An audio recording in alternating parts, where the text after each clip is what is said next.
कांजूरमार्ग ते बदलापूर प्रस्तावित मेट्रो 14 मार्गिकेच्या कामाला आता गती देण्यासाठी MMRDAच्या हालचाली, मेट्रो 14 मार्गिकेचा फेरअभ्यास करण्यासाठी तज्ज्ञ सल्लागारांचीही नियुक्ती।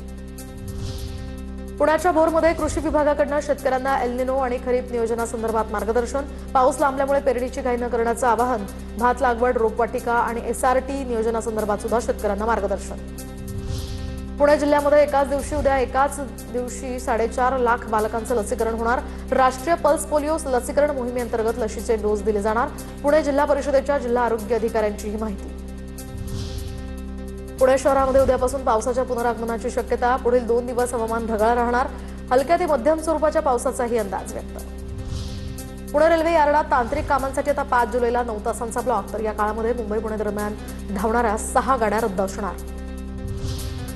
पुणे स्थानकाच्या रिमॉडेलिंगच्या कामाला आता सुरुवात, स्थानकामध्ये 6 फलाट नव्यानं बांधले जाणार, या फलाटांवरून नवीन 60 गाड्या धावणार।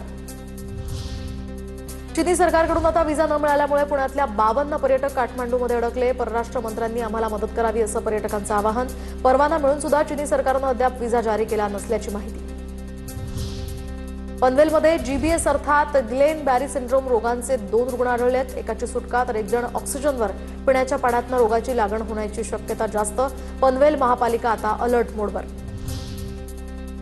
कल्याणमध्ये देहव्यापार रॅकेटचा पर्दाफाश, वकिलीच्या आड सुरू होता देहव्यापाराचा हा कथित व्यवसाय, नामांकित महिला वकील अटकेत, 24 आणि 26 वर्ष 2 पीडितांची सुटका, तर पिटा कायद्यान्वये हा गुन्हाही दाखल।